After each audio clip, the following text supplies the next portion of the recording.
there is something you already sense about yourself that you have never been able to fully explain to anyone else. Not a belief, not a hope. Something quieter than that and older. A kind of knowing that sits beneath the noise of your daily life like bedrock beneath soil. You have felt it in moments when everything should have fallen apart and somehow did not. You have felt it in the strange way certain things find you, the right conversation arriving at the wrong time, the door that opens the moment you stop forcing it, the pattern that keeps repeating until you finally see what it is trying to show you. You have felt it, and then almost immediately you have talked yourself out of it. Because the world has a very efficient system for convincing you that what you sense about yourself is arrogance or delusion or wishful thinking dressed up as intuition. This transmission is not going to tell you that you are special in the way that phrase gets sold. It is not going to hand you an identity to wear. It is going to do something more precise than that and considerably more uncomfortable. It is going to ask you to look directly at what actually happens when a consciousness stops fragmenting its attention and begins to observe with full coherence. What the quantum field actually does in the presence of a unified observer. What the science says, not the simplified version, the actual mechanics. And then it is going to ask you to watch yourself right now in real time and notice whether what you find there matches the story you have been telling about who you are. Because here is what most people miss entirely when they encounter the idea that they are somehow chosen or untouchable or operating in a different relationship with reality than the people around them. They treat it as a status to be granted. Something that happens to them. Something the universe decides about them from the outside, like a crown being placed on a head. And so they wait for the feeling of being chosen to arrive. They look for signs that it has been confirmed. They watch other people to see if they have been chosen too, and feel threatened when it seems like they have been. But that is not what this is. That is the ego version of the idea. And the ego version keeps you exactly where you are.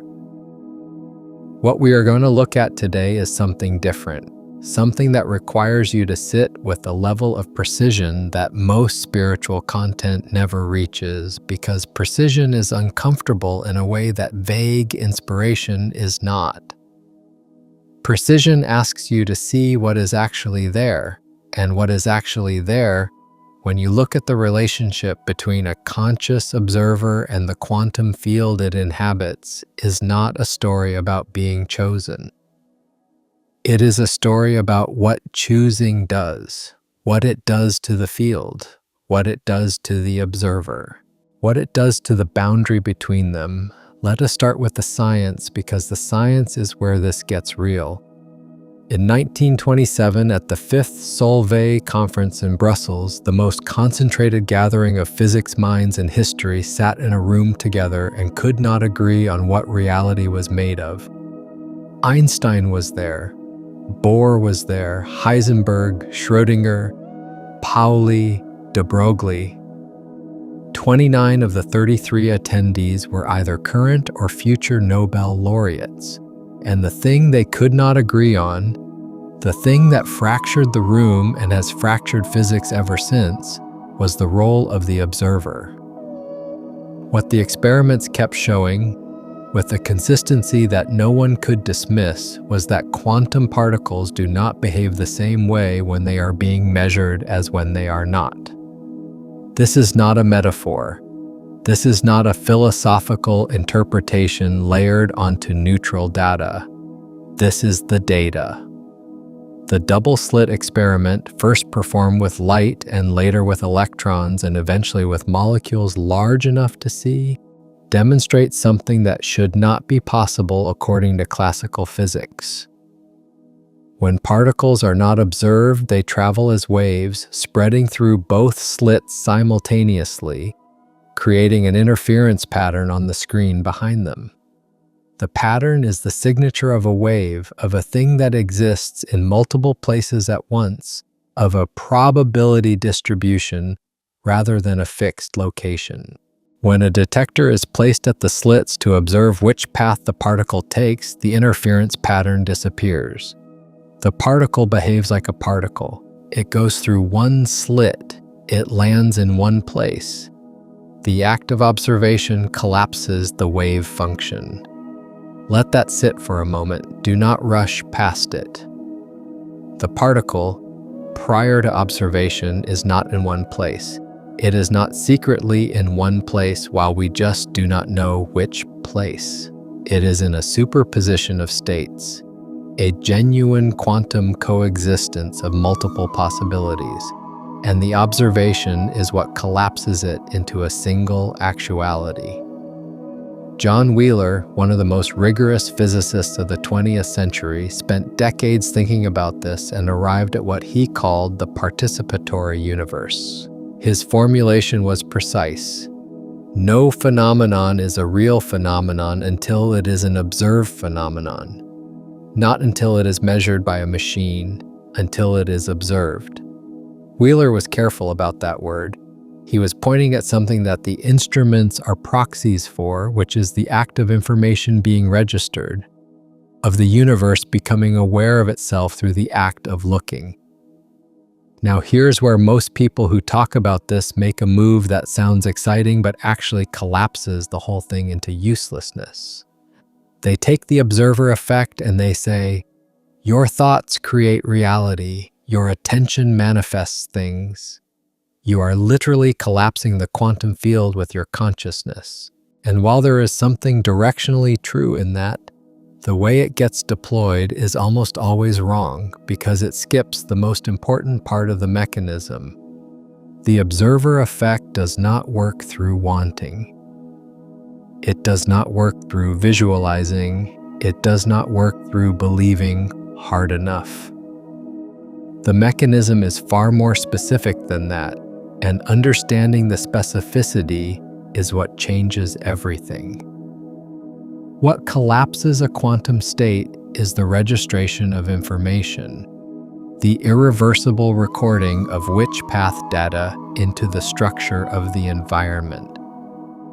What makes an observation in the quantum mechanical sense is not attention in the casual sense of the word. It is coherent interaction. The particle interacts with the measuring apparatus or with the air molecules or with any part of the environment in a way that leaves a trace. That trace is what collapses the superposition. The physicist Wojciech Zurek developed a framework called quantum Darwinism to explain this.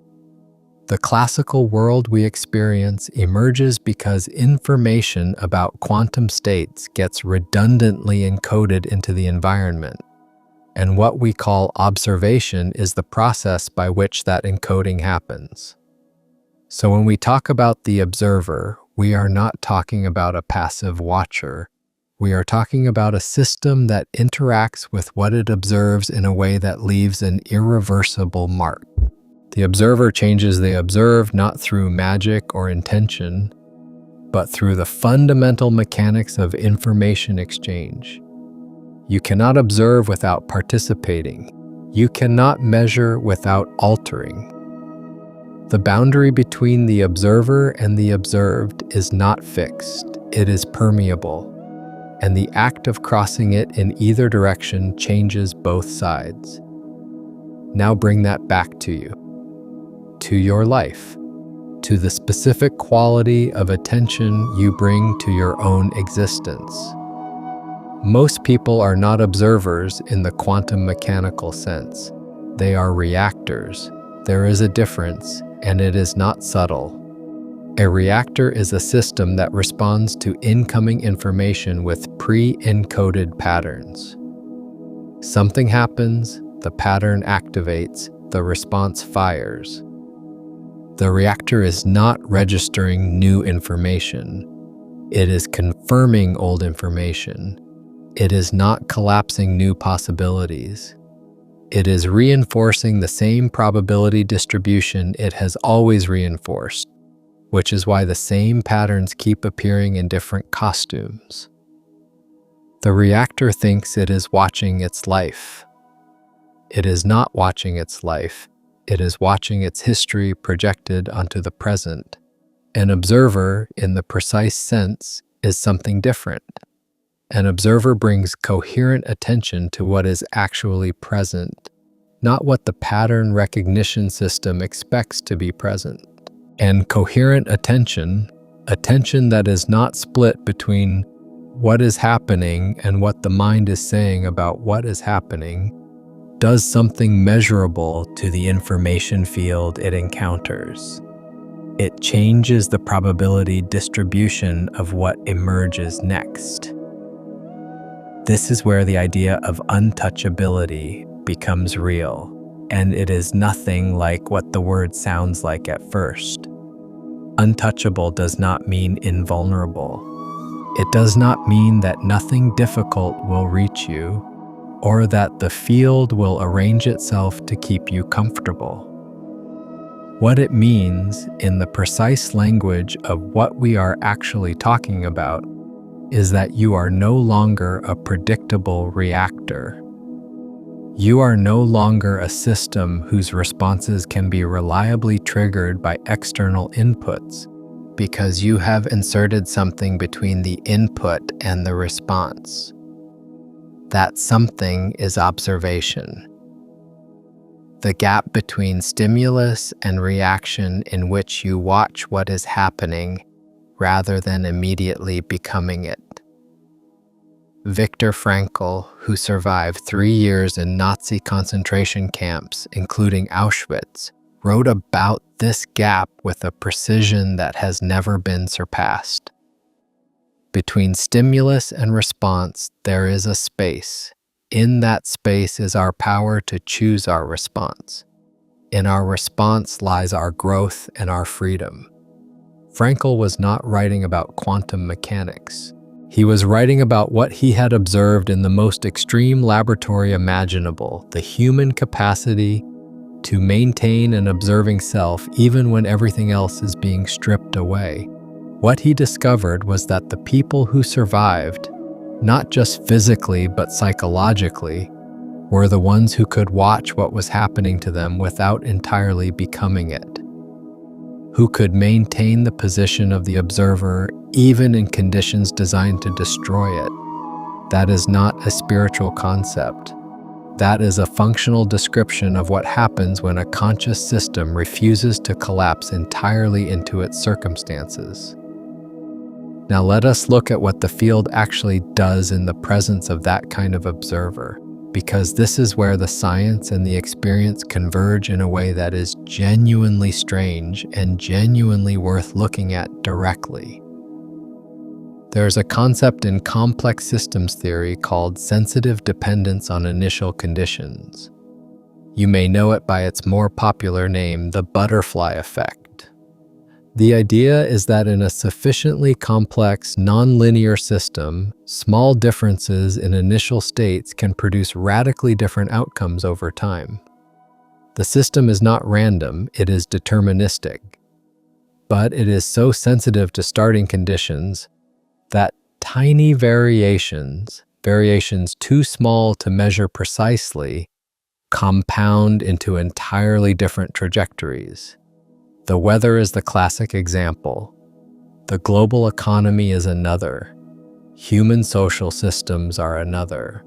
And the internal state of a conscious organism, the precise configuration of attention, interpretation, and response that a person brings to any given moment is another. What this means is that the quality of your observation, the coherence or fragmentation of your attention, the degree to which you are reacting from pattern or witnessing from presence, does not just affect your inner experience. It affects the trajectory of the complex system you are embedded in. Not because you are magically controlling outcomes, because you are a sensitive initial condition in a nonlinear system, And the state you are in when you enter any situation genuinely changes what unfolds from it. This is not mysticism. This is the mathematics of complex systems applied to the one variable you actually have access to, which is the quality of your own observation. When people describe feeling untouchable, when they describe periods in their lives where everything seemed to flow, where the right things kept appearing, where obstacles dissolved before they became crises, they are almost always describing periods of unusual coherence in their own attention. Not periods of unusual luck, periods of unusual clarity. The clarity was the variable. The clarity was what changed the initial conditions. And the initial conditions changed the trajectory of everything that followed. If this is landing for you, if you can feel the precision of what we are building here, take a second to like this video and subscribe so we can keep going deeper together. Now let us stay with this, but look closer. Because there is something hiding inside this idea that most people never examine, and it is the thing that keeps the whole concept of being chosen or untouchable from ever becoming real in their lives. The reason coherent attention is rare is not because it is difficult to achieve. It is because it is uncomfortable to sustain. And the reason it is uncomfortable is specific. When you bring genuinely coherent attention to your life, you do not only see the things that confirm what you want to believe about yourself. You see everything, including the patterns you have been running on autopilot, including the stories you have been telling yourself about why things are the way they are, including the ways you have been a reactor rather than an observer. The ways you have been collapsing the same probability distributions over and over and calling it your life. Most people, when they encounter this level of seeing, do one of two things. They either intellectualize it, turning the observation into a concept they can hold at arm's length and feel smart about, or they flinch from it, redirecting their attention to something more comfortable.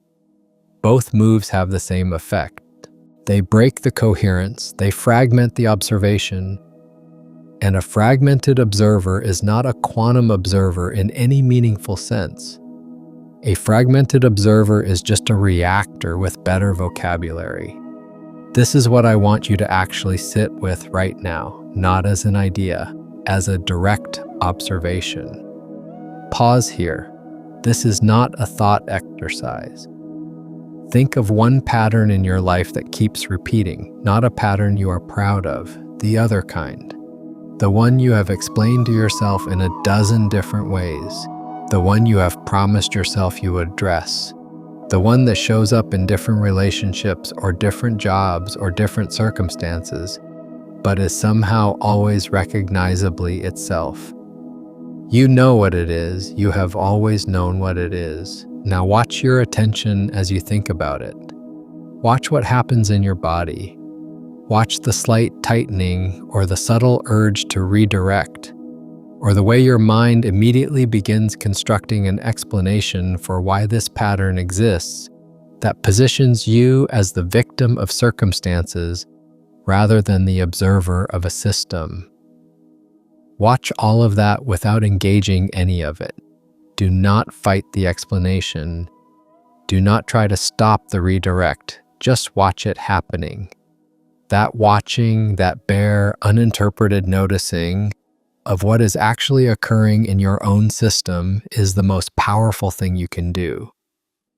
Not because watching magically fixes the pattern, because the pattern, like every quantum system, behaves differently when it is being genuinely observed. The moment you bring coherent attention to it, the moment you stop looking away, it cannot maintain its invisibility. And a pattern that cannot maintain its invisibility cannot maintain its power. This is what chosen status actually means. Not that the universe has decided you are special, that you have chosen to see clearly. And clear seeing, sustained clear seeing, is so rare that it genuinely does produce outcomes that look, from the outside, like someone is being protected by something larger than themselves. Let me show you something. Let me tell you about a man named Elias.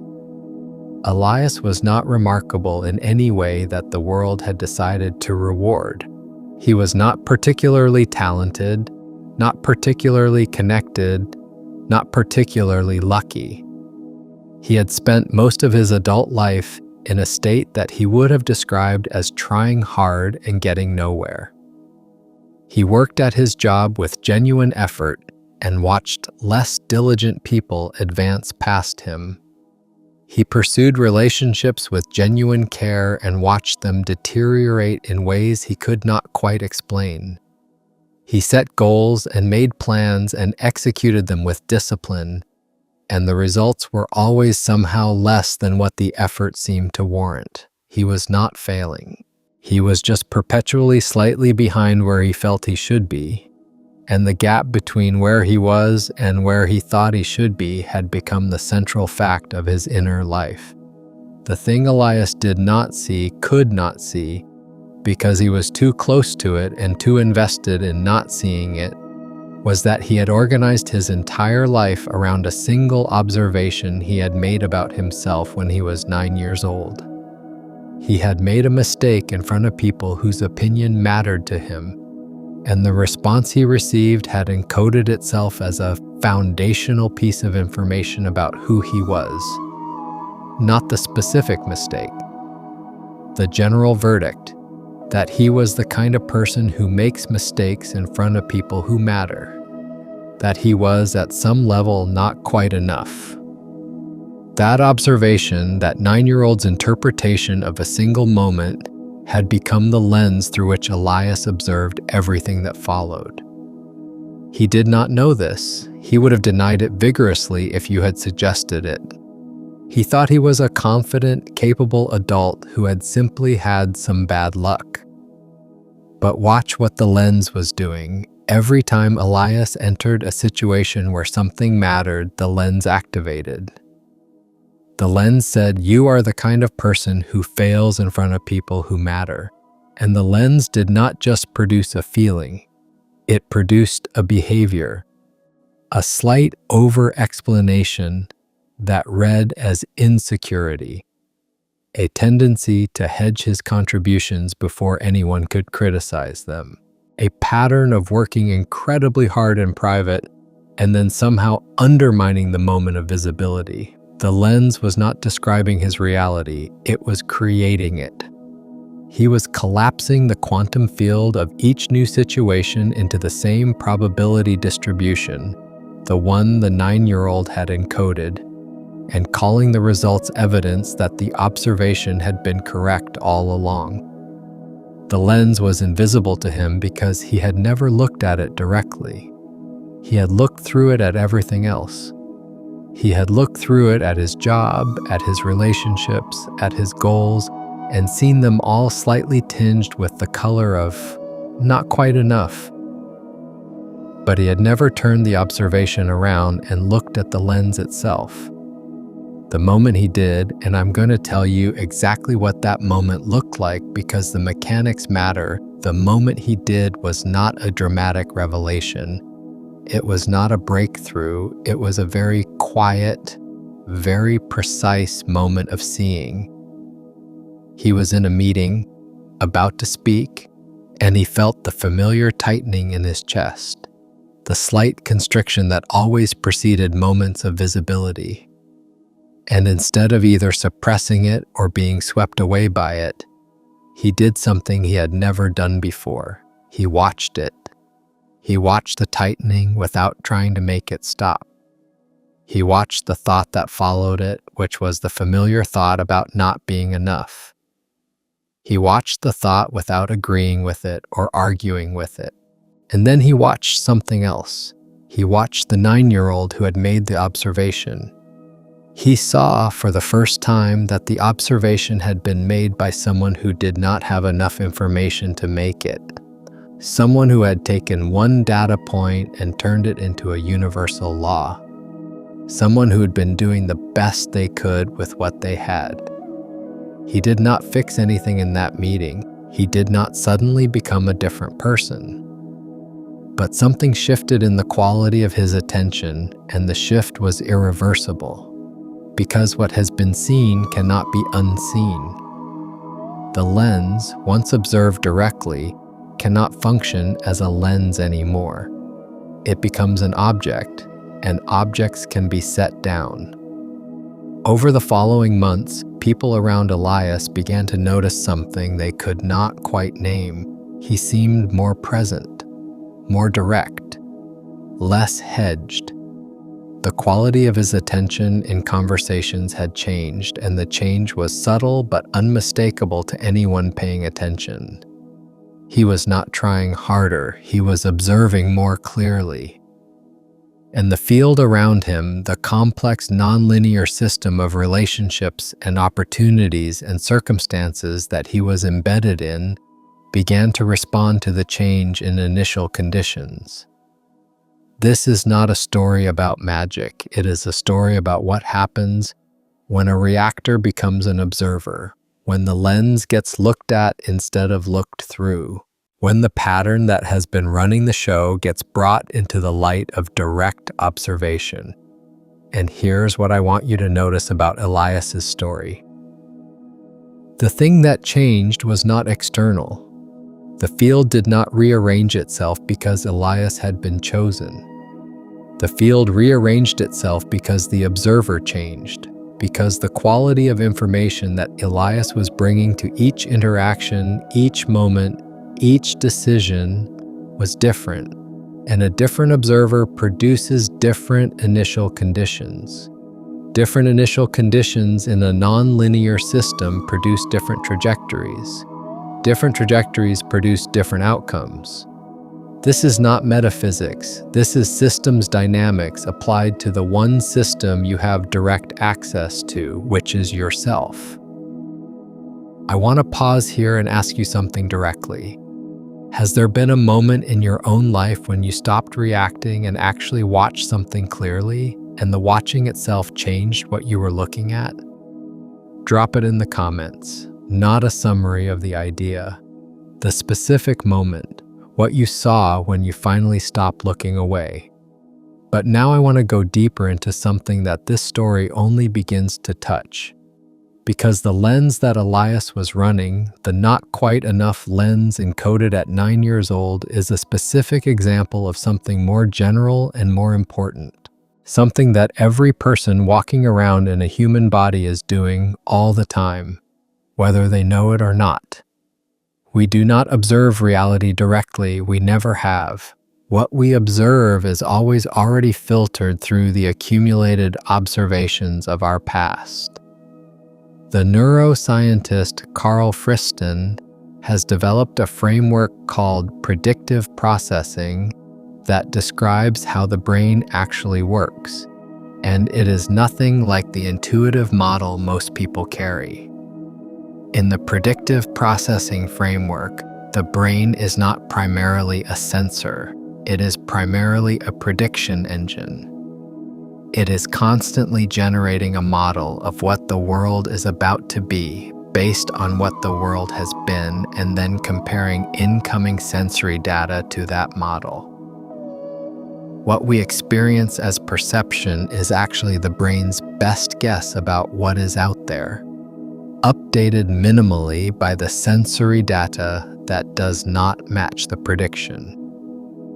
The implication of this is startling. Most of what you experience as your perception of reality is not incoming information from the world. It is outgoing prediction from your model. You are not seeing the world as it is. You are seeing the world as your accumulated history says it should be, with small corrections where the incoming data is too different to ignore. Your brain is doing this automatically, efficiently, and without your knowledge or consent. It is the most sophisticated pattern completion system in the known universe, and it is running your experience of reality. Now, here is the quantum dimension of this. The predictive model is not neutral. It does not just filter perception, it filters action. Every decision you make, every interaction you enter, every opportunity you pursue or avoid is shaped by the model. The model determines which possibilities you can even see, which ones register as real options, and which ones the brain dismisses before they reach conscious awareness. Your predictive model is collapsing the quantum field of possibility not through intention, but through the much more powerful mechanism of unconscious filtering. This is why changing your thoughts does not change your life, because the thoughts are downstream of the model. The model is upstream of the thoughts. Trying to change your life by changing your thoughts while leaving the model intact is like trying to change the image in a projector by painting on the screen. The source is elsewhere. The source is the quality of observation, not the content of your thoughts about your life, but the clarity with which you observe the model itself. The degree to which you can catch the prediction happening, see it as a prediction rather than as reality, and create the space in which new information can actually land. This is the quantum observer effect applied to the level at which it actually matters for human experience. Not at the level of subatomic particles, which are too small for your consciousness to interact with directly in any meaningful way, but at the level of the predictive model, which is the actual mechanism through which your attention shapes your experience of reality. When you observe the model, you change the model, not by fighting it, not by trying to replace it with a better model, by seeing it clearly enough that it loses its status as reality and becomes what it actually is, a model, a set of predictions, a history, not a destiny. Let us go deeper into what that actually looks like in practice. There is a specific quality of attention that is different from ordinary thinking and different from what most people mean when they say meditation. It is not relaxation, it is not emptying the mind, it is not positive thinking.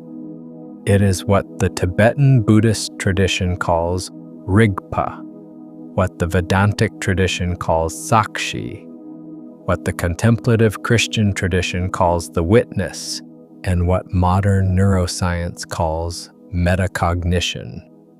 It is the capacity to observe your own mental processes without being identified with them.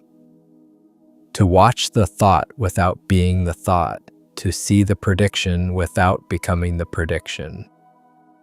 This capacity is not a talent, it is a trainable skill. And the training is not complicated, though it is demanding. It requires one thing above all others, the willingness to keep looking when looking becomes uncomfortable. Because here is what happens when you begin to develop the observer capacity. For a while, you see only what you want to see.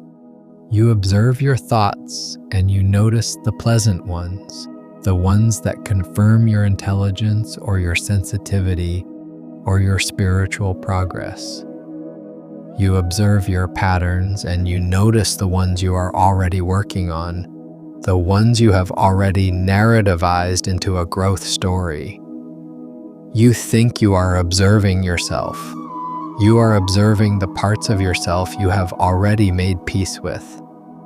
Real observation begins when you turn the lens toward the parts you have not made peace with, the reactions you are ashamed of, the desires you have decided are incompatible with who you want to be, the fears you have been managing rather than facing, the beliefs you have been holding about yourself that you have never examined, because examining them might mean having to change something fundamental.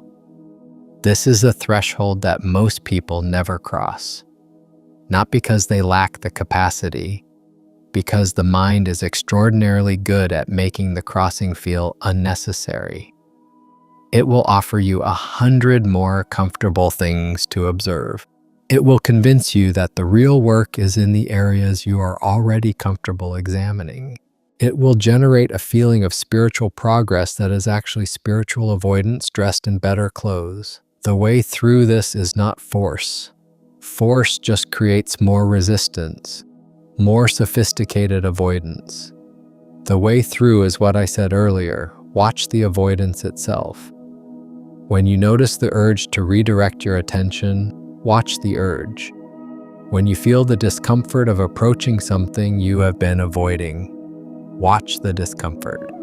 Do not try to override it. Do not try to reason your way past it. Just watch it with the same quality of bare, uninterpreted attention you would bring to watching clouds move across the sky. The discomfort is information. It is pointing directly at the thing that needs to be seen. The intensity of the urge to look away is proportional to the importance of what is being avoided. This is not a metaphysical claim. It is a simple observation about how the predictive model protects itself. The things that would most fundamentally revise the model are the things the model most strongly resists examining. The resistance is the map. Now, I want to give you a practice that is specific to what we are talking about, because we have been building toward this and it is time to actually do it rather than just talk about it. This is the observer activation. It is not a relaxation exercise. It is not a visualization. It is a precise act of directed attention. Find a moment of stillness. You do not need to close your eyes, though you can. What you need is to bring your attention inward, not to your thoughts, but to the process of thinking itself.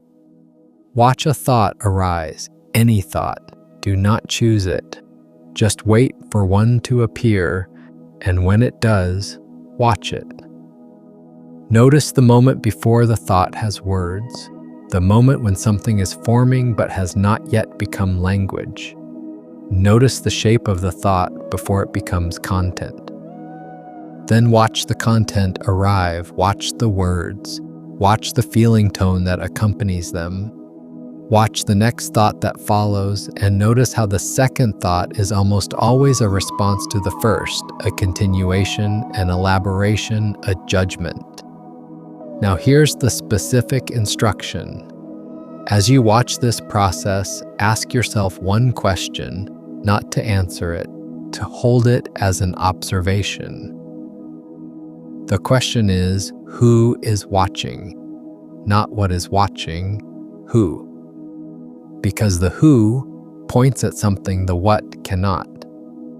The who points at the fact that the observer is not a process. It is not a brain state. It is not a thought about thoughts. It is the one for whom all of this is appearing. The one who is present before the thought arises and present after it dissolves. The one who cannot be found in the content of experience because it is the context in which experience occurs. Sit with that for a moment. Do not try to answer it. Do not let the mind turn it into a philosophical puzzle to solve.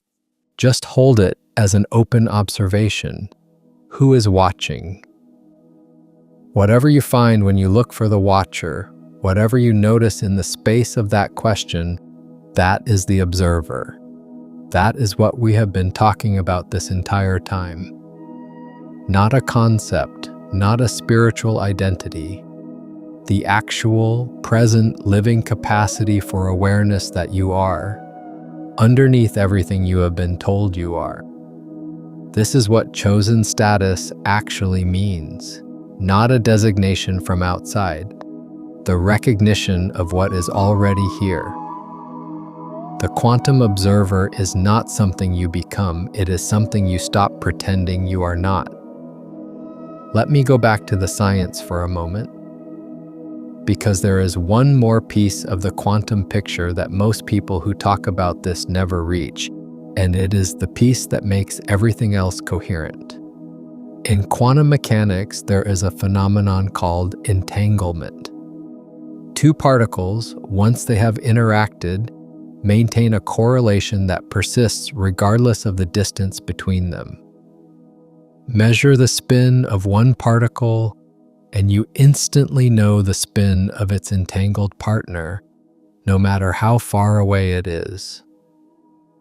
Einstein called this spooky action at a distance and spent years trying to prove it could not be real. The experiments proved him wrong. Entanglement is real. It is one of the most thoroughly verified phenomena in all of physics. What entanglement tells us is that the universe is not made of separate things that occasionally interact. It is made of relationships. The separateness is the appearance. The connection is the reality. And the connection is maintained not by signals traveling through space, but by the quantum state that the particles share, a state that cannot be reduced to the properties of either particle alone. Now apply this to consciousness. Apply it to the question of what it means to be an observer embedded in a field of other observers. The neuroscientist and philosopher Thomas Metzinger has argued that what we call the self is not a thing, it is a model. The brain's model of itself as an agent in the world. The self is a prediction, just like everything else in the predictive processing framework. It is the brain's best guess about what kind of entity is doing the experiencing. And because it is a model, it can be revised. Because it is a prediction, it can be updated. Because it is a construction, it can be seen through. But here's what happens when you see through the constructed self to the observer underneath. You do not find nothing. You find something that has no edges. Something that does not stop at the boundary of your skin. Something that is in relationship with everything it has ever interacted with in a way that is not metaphorical but structural. The observer, stripped of the model of a separate self, is not an isolated point of consciousness. It is a node in a field, a location in a network, and the network is responsive to the quality of attention that each node brings to it.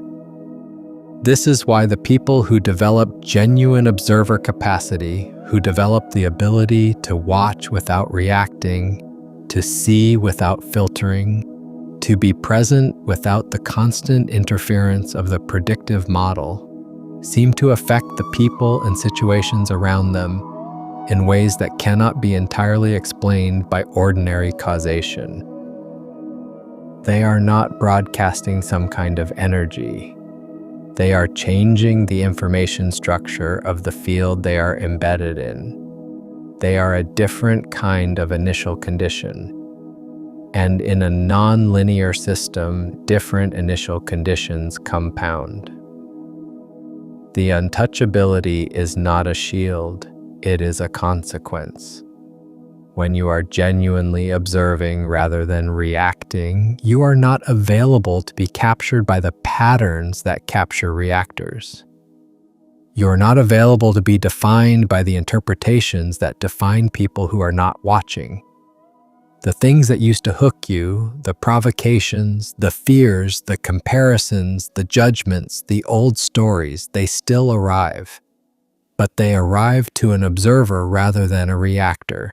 They arrive to someone who watches them rather than immediately becoming them. And an observer cannot be controlled by what it observes. Only a reactor can be controlled. Only a system that automatically converts input to output without the gap of observation can be reliably triggered. This is the untouchability, the gap, the space between what happens and what you do with it. The space in which you are the observer rather than the observed. The space in which the quantum field has not yet collapsed and you are the one who determines how it does. Now I want to look at something that this framework creates as a problem. Because if I do not name it, it will create a different kind of trap. The language of being chosen, of being untouchable, of operating in a special relationship with the field, is a language that the ego loves. The ego is extraordinarily good at taking a genuine insight and converting it into a new identity to defend. You can take everything we have talked about today, the observer effect, the predictive model, the coherent attention, the entangled field, and turn it into a story about being one of the rare people who really sees, about being elevated above the people who are still reacting, about having accessed something that most people cannot access. And the moment you do that, the moment the insight becomes an identity, the observation stops. Because you are no longer watching the field. You are watching yourself being special. You are no longer the observer, you are the observed. And the thing that was supposed to make you free has become a new cage, a more sophisticated one. A cage made of spiritual self-concept rather than ordinary ego, but a cage nonetheless. This is not a hypothetical. This is one of the most common failure modes in any genuine spiritual or psychological development. The insight produces a new self-image. The self-image produces a new set of behaviors designed to protect and display the self-image. And the behaviors are indistinguishable from the inside, from genuine development. You feel like you are growing. You are actually just redecorating. The way to catch this is the same as the way to catch everything else. Watch it. Watch the moment when the insight starts to feel like a trophy. Watch the moment when the observer capacity starts to feel like a credential. Watch the subtle pleasure of feeling like you see what others cannot see. Watch all of that without judgment, without shame, and without the urge to immediately correct it. Just watch it, because the watching is the correction. The observation is the only thing that actually changes anything. There is a second character I want to bring into this transmission. Her name is Mira, and her story is the other side of Elias's story. Mira had done the work, or what she believed was the work. She had meditated for years. She had read everything. She had gone to retreats and workshops and sat in circles with people who spoke the language of consciousness and observation and the quantum field. She was articulate about her inner life. She could describe her patterns with impressive precision. She knew exactly what her childhood wounds were, exactly how they had shaped her, exactly what triggers they had produced. She had a sophisticated map of her own psychology, and she was proud of the map. What she did not see, could not see, was that the map had become a substitute for the territory. She was not observing her patterns, she was narrating them. She was not watching her reactions, she was explaining them. Every time a difficult feeling arose, she immediately contextualized it. Every time a pattern activated, she immediately identified it, named it, traced it to its source, and filed it away in the narrative. She had turned observation into a cognitive activity, and cognitive activity, no matter how sophisticated, is not observation. The difference is this: observation is present. It is what is happening right now, in this body, in this moment, before the mind has had a chance to convert it into story. Narration is the mind's activity of making experience legible by converting it into something that fits the existing model. Narration is the predictive model processing incoming data. Observation is what happens in the gap before the predictive model gets to it. Mira was doing narration at extraordinary speed and calling it observation. She had developed a very impressive cognitive system for processing her experience. And the system was so fast and so fluent that she could not feel the difference between the system running and genuine presence. The thing that broke it open for her was not a new insight. It was a moment of failure of the system. A situation arose, a specific kind of conflict with someone she loved, in which the cognitive processing could not keep up. The feeling was too fast, too big, too raw for the narrative to contain it. And in the space before the narrative could arrive, she was just there, present with something she had no words for, something that the map had never included. She described it afterward as terrifying and then immediately as the most real thing she had ever experienced. Not because the feeling was pleasant, it was not, but because it was hers, actually hers. Not a processed version of hers, not a narrated and contextualized and safely contained version. The raw, unmediated experience of being a conscious creature in a difficult moment. That moment was the beginning of actual observation for Mira. Not the end of her understanding, but the end of her understanding being sufficient. The beginning of something that could not be captured in a map. And here is what I want you to take from Mira's story, because it applies to you in a way that is specific and worth sitting with. You have a map of yourself. Everyone does. The map is not wrong, it is useful. It contains real information about who you have been and how you got here. But the map is not the territory, and the moment you mistake the map for the territory, the moment you think that knowing about your patterns is the same as observing your patterns, you have stopped observing. You have started narrating, and narration, however sophisticated, keeps the predictive model intact. It does not revise it. It elaborates it. The revision happens in the gap, in the moment before the narrative arrives, in the raw, unmediated contact with what is actually present. That is where the quantum observer lives. Not in the story about the observer, in the actual act of observing. This is the practice that is hardest to describe and most important to do. It is the practice of catching the gap before the narrative fills it. Not creating the gap, you cannot create it, the mind is too fast. But noticing it when it appears. The half second before you know what you feel.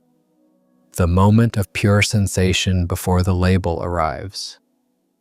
The instant of contact before the interpretation begins. In that gap, you are not your history, you are not your patterns, you are not your story. You are the observer, and the observer is not a thing that can be captured by any story, including the story of being chosen or untouchable or special. The observer is what remains when all the stories have been watched carefully enough to be seen as stories. Think about Mira for a moment and think about yourself. Has there been a moment when your map of yourself stopped working? When the explanation failed and something raw and unnarrated was just there? What did you actually see in that gap before the story arrived? I want to know. Leave it in the comments. Let me bring this to a third practice, and this one is the most demanding of the three, because it asks you to observe something you have probably never looked at directly. Find the story you tell about why you are not further along. Not the surface version, the one you tell other people, but the deep version, the one that runs underneath everything. The one that explains, to your own satisfaction, why the gap between where you are and where you feel you should be exists. Why the life you sense is possible for you has not fully materialized. Why the version of yourself that you can feel but cannot quite inhabit is still slightly out of reach. Everyone has this story. It is one of the most carefully maintained structures in the human psyche. It is maintained carefully because it is doing important work. It is protecting you from a more uncomfortable possibility, which is that the gap is not caused by the story's explanation. The gap is maintained by the act of telling the story. Watch that for a moment. Watch what happens in your body when you consider the possibility that the explanation for why you are not further along is itself the mechanism that keeps you exactly where you are. Not a cause you are subject to, a function you are performing, a story you are telling that, as long as it is being told, makes the current state of things necessary and inevitable. This is not blame. This is not the toxic positivity version of you create your reality, so if things are hard, it is your fault. That is a reactor's misuse of the observer principle. This is something more precise. The story you tell about your life is a prediction. And your brain, the most sophisticated prediction engine in the known universe, will organize your perception, your attention, your behavior, and your interpretation of outcomes to confirm the prediction. Not because you are weak or broken, because that is what prediction engines do. They seek confirmation, they find evidence, they build the case. The only thing that interrupts this process is genuine observation of the process itself. Not changing the story, not replacing the story with a better story. Watching the story being constructed in real time and seeing it for what it is. A prediction, not a reality. A model, not a fact. A history, not a destiny. The moment you can watch the story construction process with genuine clarity, without immediately being absorbed into the story being constructed, something shifts. The shift is not dramatic, it does not feel like a breakthrough, it feels more like a settling. Like something that has been held in tension for a very long time is allowed to release. Like a muscle that has been clenched so long you forgot it was clenched, finally lets go. That settling is the quantum field reorganizing around a different observer, not around a better story, around a clearer seeing. This is what we mean by the field responding to the observer, not the field granting wishes to people who have the right beliefs. The field, which is the complex nonlinear system of your life and the lives you are entangled with, reorganizing its probability distributions in response to a change in the quality of the observation being brought to it. The observer changes, the initial conditions change, the trajectory changes, not immediately, not magically, but with the kind of compounding consistency that, over time, looks like something that could only be called transformation. I want to address something directly now, because this transmission has been building toward it, and the time to look at it is now. The title of this video uses language that you have heard before. Chosen one, untouchable, the field activating your status. And there is a version of you that arrived here wanting that to be literal, wanting confirmation that you are in fact special, that the universe has in fact selected you for something, that the difficulty you have been experiencing is in fact the price of admission to a destiny that has already been written. I am not going to give you that because giving you that would be the most unkind thing I could do. Not because the idea is entirely wrong, because the version of it that you can receive as a gift from outside, as a confirmation of a status you already have, is the version that keeps you waiting, keeps you looking for evidence, keeps you in the reactor position, scanning the environment for signals that the universe is on your side, and interpreting everything through the lens of whether it confirms or denies your chosen status.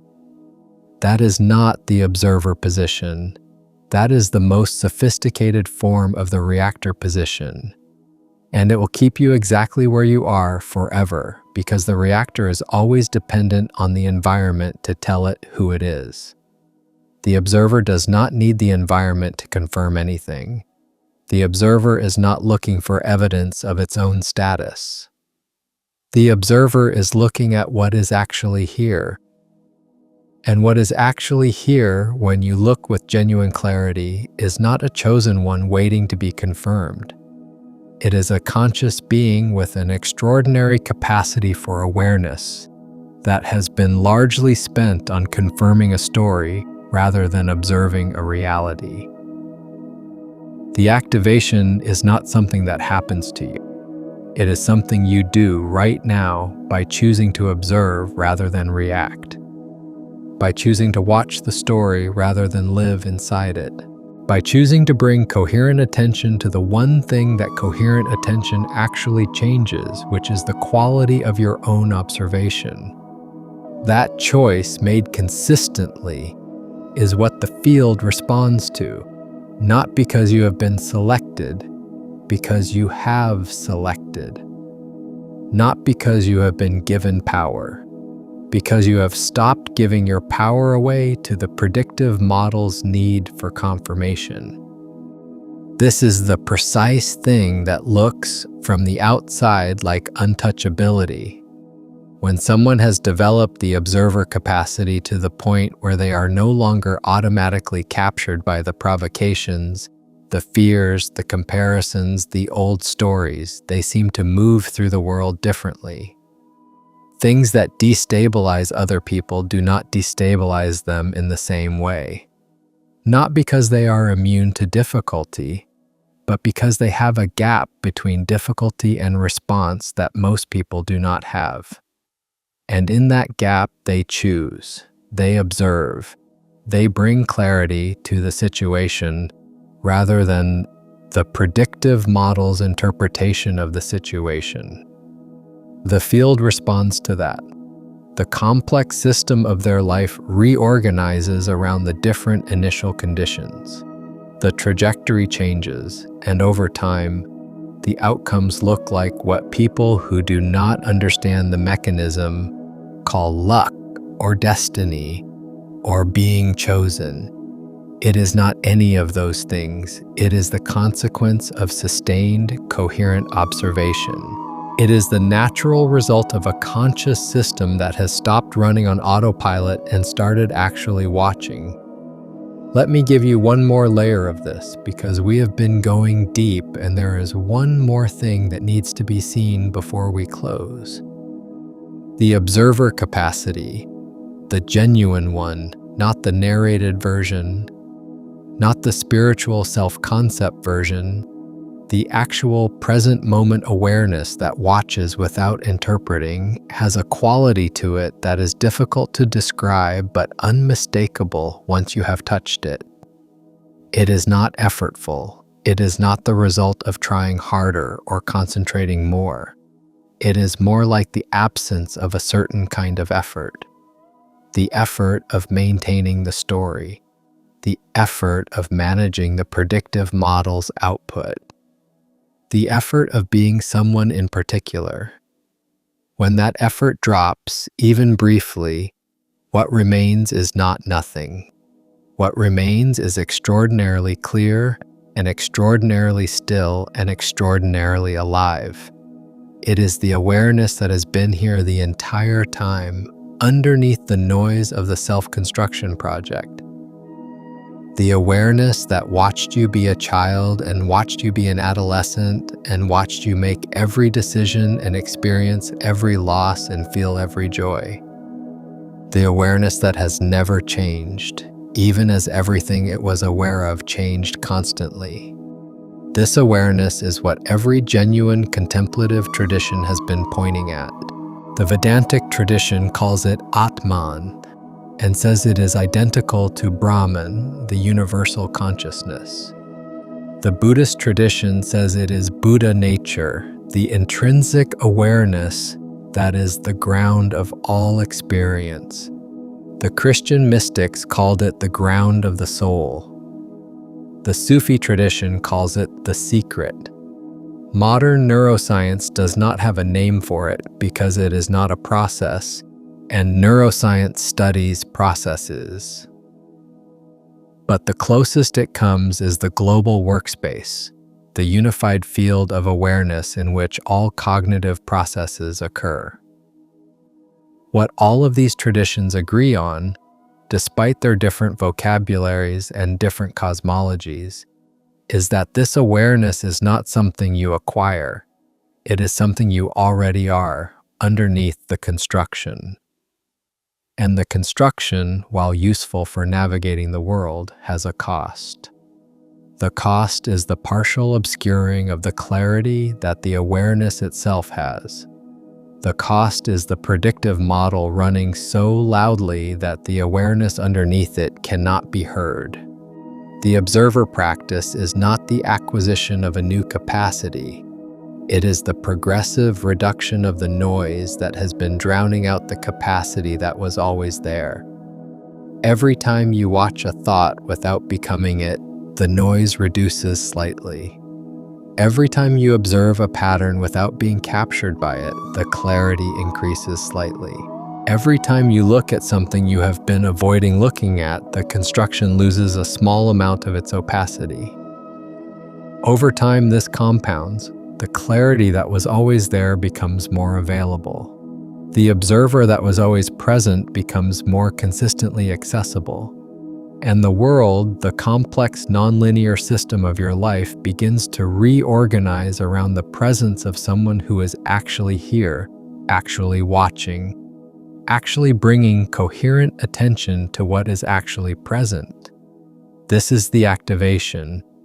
This is what it means for the field to respond to the observer, not a cosmic event, a daily choice, not a status conferred, a clarity cultivated, not a destiny written, a trajectory changed by the quality of the observation being brought to it.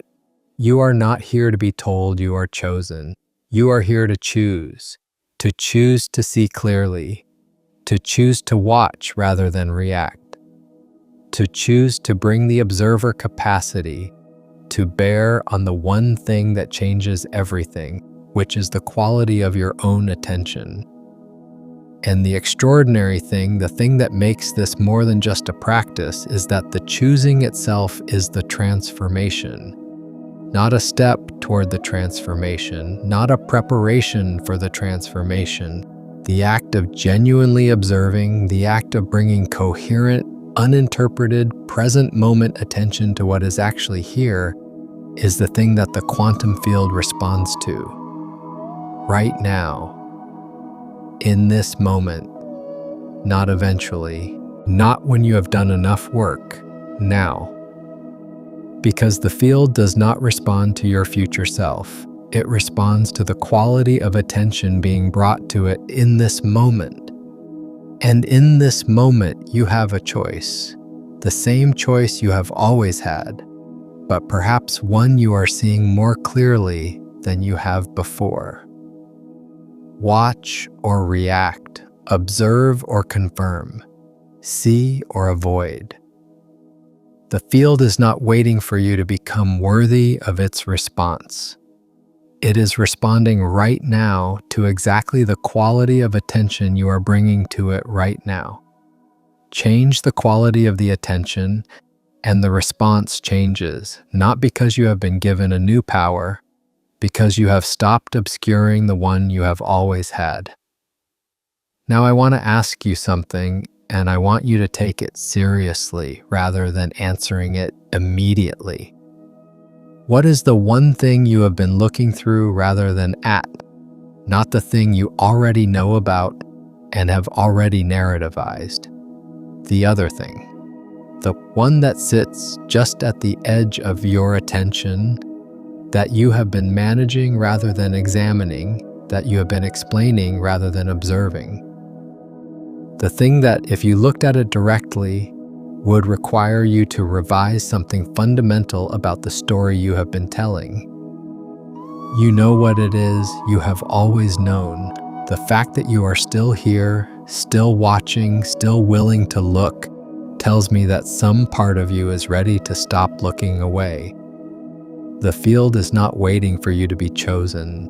It is waiting for you to choose to see. And the moment you do, the moment you bring the full weight of your coherent attention to the thing you have been avoiding, something happens that cannot be undone. The pattern that required your inattention to maintain itself is exposed to the one thing it cannot survive: clear seeing. The construction that required your agreement to remain solid is revealed as a construction. The story that required your belief to remain true is seen as a story. And in the space that opens up when the story is seen as a story, something else becomes possible. Not a new story, something prior to story. The actual quantum field of your life, with its genuine probability distributions, its real possibilities, its actual openness to a different trajectory, becomes visible. Not because something has been added, because something has been seen through. This is what we mean when we say the observer is the most powerful position in reality. Not because the observer controls, because the observer sees. And seeing, genuine seeing, is the only force that transforms without resistance. You cannot resist what you can see clearly. The pattern cannot maintain itself in the light of direct observation. The construction cannot hold under the sustained gaze of genuine awareness. You are not here to fix your life. You are here to watch it transform the moment you stop looking away. That is not a tagline. It is a precise description of the mechanism. Watch. Do not fix. Do not force.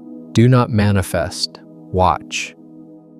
With the full, coherent, uninterpreted attention of the observer you actually are, and let what you watch do what quantum systems do in the presence of a genuine observer.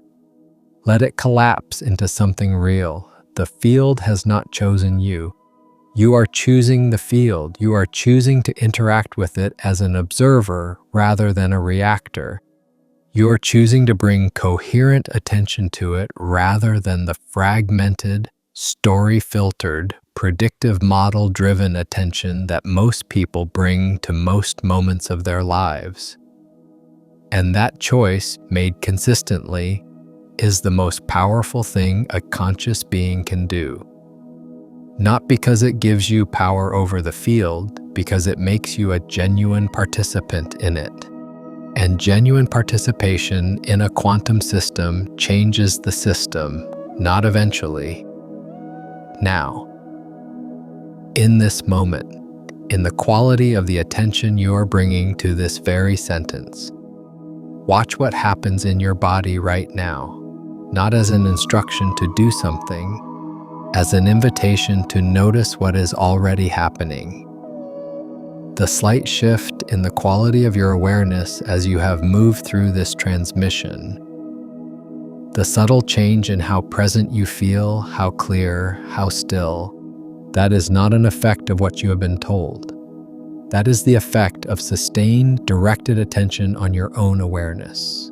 You have been observing for the duration of this transmission, and the observation has done what observation always does. It has changed what is being observed. That is you. That is the field responding to the observer. That is the quantum mechanics of consciousness doing exactly what it always does when a conscious system brings coherent attention to itself. The fact that you are still here means you are willing to look. That is rare. That is the beginning of everything. If something in this transmission showed you something you had not seen before or showed you something you had been avoiding seeing, I want to hear about it. Drop it in the comments.